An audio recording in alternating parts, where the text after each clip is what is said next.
안녕하세요. 스토리올릭입니다. 인류의 미래에는 더 많은 에너지가 필요할 것입니다. 동시에 지속 가능성을 위해 친환경 에너지가 필요한 상황이죠. 특히나 미래에는 2차 전지와 전기차가 각광을 받을 것이며 산업 전반의 자동화로 인해 결국 전기의 수요가 폭발적으로 증가할 것입니다. 전기를 친환경적으로 생산하는 방법 중에는 태양광이 있는데요. 오늘은 태양광 분야의 선두 기업 하나솔루션을 소개하도록 하겠습니다. 구독과 좋아요는 콘텐츠 제작에 큰 힘이 됩니다. 하나솔루션은 하나케미칼, 하나큐셀, 하나첨단소재가 합병하면서 만들어진 기업입니다. 매출액은 9조를 넘어섰으며 2017년 이후 꾸준히 9조 이상의 매출을 실현하고 있습니다. 주요 사업군은 케미칼, 태양광, 첨단소재, 리테일 등이 있습니다. 2020년 1분기 매출이 8.3% 감소하며 역시나 세계적 위기의 영향권을 벗어나진 못했는데요. 과연 하나솔루션은 이러한 위기 앞에서도 성장할 좋은 기업일까요? 사업 현황부터 차근차근 알아보겠습니다. 20년 1분기, 직전 분기 대비 매출액은 감소했지만 영업이익은 430% 증가를 실현합니다. 원력가 하락, 전분기 일회성 비용 기저효과 등으로 영업이익은 아주 큰 성장을 이룰 수 있었습니다. 다만 연도별 매출이 9조를 유지하는 것에 반하여 연도별 영업이익은 이야기가 좀 다른데요. 영업이익이 2017년과 비교시 하락 추세에 있음을 확인할 수 있습니다. 이유로는 가장 큰 사업군인 케미칼 부분의 부진 때문입니다. 그러나 특이하게 2019년 케미칼 영업이익이 전년 대비 반토막인 상황에서 전체 영업이익이 소폭 증가함을 확인할 수 있는데요. 이유에는 2019년 태양광 부분의 영업이익 급증이 있습니다. 2019년 태양광 사업부만 영업이익 2,235억을 달성합니다. 2019년에 들어서면서 태양광의 매출 비중도 급격히 증가하는데요. 즉, 현 시점에서 하나솔루션의 케미칼과 태양광 두 사업부가 가장 핵심 사업군임을 알 수 있습니다.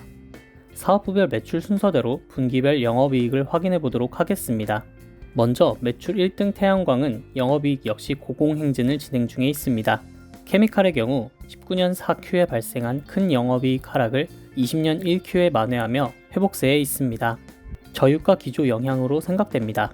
첨단 소재의 경우 지속적인 적자를 보이고 있습니다. 자동차 업황이 살아나야 함께 성장할 수 있는 부분입니다.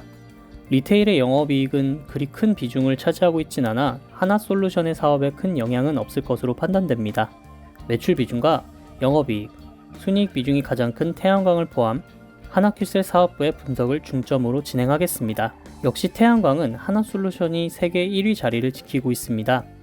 특히 한국, 미국, 독일, 영국, 일본 등 세계에서 내놓으라 하는 국가에서 태양광 1위를 차지하고 있어 그 의미가 큽니다. 미국 애플과 페이스북 등 자체적인 발전 설비를 구축하는 기업 역시 하나솔루션의 태양광을 채택하고 있습니다. 페이스북에는 무려 35만 장의 태양광 패널을 공급했죠. 실제로 2014년 이후 영업이익률은 흑자로 전환, 지속적인 캐시카우 역할을 해내고 있습니다.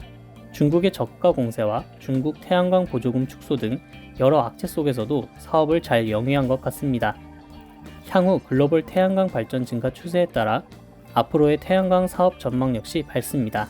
게다가 현 시점 많은 기업들이 태양광 사업을 접으며 향후 하나솔루션에게는 더 큰 기회가 되지 않을까 싶습니다. 그렇다면 어떤 점이 하나솔루션을 태양광 1위로 만들었을까요? 그것에는 기술력이 있습니다. 세계 최고 모듈 효율을 구현하고 있으며 장기간 안정성 보장, 업계 최장기간 제품 보증까지 제품력에 자신감을 보이고 있습니다. 뿐만 아니라 중국과의 경쟁을 위해 설비 자동화를 실현, 절반의 인력 운영으로 1.5기가 더 많은 생산량 격차를 벌이고 있습니다. 미래의 친환경 에너지 산업에서 하나솔루션은 세계에서 중심에 서 있는 기업이 될 것이라고 생각합니다. 2020년 6월에는 현대차와 전기차 배터리 관련 사업 협력도 맺었습니다. 바로 ESS라는 차세대 에너지 사업 협력입니다. 이제 향후 현대차의 전기차 배터리를 재활용해 ESS를 만드는 사업을 영위하며 에너지 솔루션 사업에서도 힘이 실렸습니다. 물론 하나솔루션의 태양광만이 앞길이 창창한 것은 아닙니다. 하나솔루션은 최근 일본의 독점 소재 개발에 성공했는데요. 바로 폴더블 디스플레이의 소재인 XDI 상업 생산을 성공합니다. 이제 세계 두 번째 XDI 메이커가 되었습니다. XDI는 플렉서블 디스플레이, 디스플레이 패널, 고급 잉크 도료, 친환경 식품 포장용 접착제, 전자제품 포장 필름 등 활용 분야가 넓어 시장성이 큰 제품입니다. 하나솔루션의 앞으로가 기대되는 이유 중에 하나가 아닐까 싶습니다. 역시나 사업 비중이 큰 케미칼의 약진은 전체적인 사업에 있어서 리스크가 될 수 있습니다.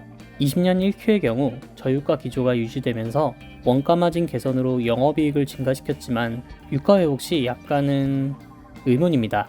꾸준히 늘어나는 부채 비율 역시 하나의 리스크가 될 수 있습니다.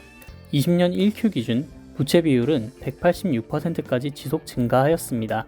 추가로 주요 제품군의 가격이 지속적인 하락 추세에 있는 건 역시 수익률 측면에서는 하나의 리스크가 될 수 있습니다.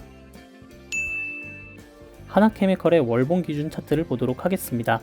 월봉 기준 역대 최저점들을 이은 추세에서 현재 하단에 접해 있습니다. 추가 상승 여력이 있다고 생각되는 지점입니다. 다만 주식이라는 세계에서는 과거와 비슷한 추세를 형성하며 매수를 유인했다가 하락 반전을 유도하는 경우도 있으니 신중해야 합니다. 하지만 장기적으로 세계 1위, 신에너지 사업을 영위하는 기업이자 시장성이 큰 XDI를 생산할 수 있는 단 2개 기업 중 하나라는 점은 매력적입니다. 장기적으로는 상승 가능성에 조금 더 무게감이 있지 않을까 싶습니다. PBR도 0.48로 역시나 엄청난 저평가 구간입니다. 하나솔루션은 20년도 3월 장중 9,000원 라인까지 내려갔을 때 너무 좋은 매수 기회라고 생각했습니다. 다만 저의 경우 당시 예수금이 부족했고 여유 자금으로만 투자한다는 철칙을 지키기 위해서 투자를 단행하진 못했습니다. 이러한 투자 자세에 대한 이야기는 우측 상단의 콘텐츠를 확인해 보시는 걸 추천드립니다. 물론 지금도 하나솔루션 투자의 나쁜 시기는 아닙니다. 다만 앞서 언급한 리스크 부분이 주가 상승을 제한할 여지도 있으니 한 번 더 신중히 검토하시길 추천드립니다. 제 컨텐츠가 종목 공부에 도움이 되었으면 합니다. 모두 함께 성토하시길 바랍니다. 감사합니다.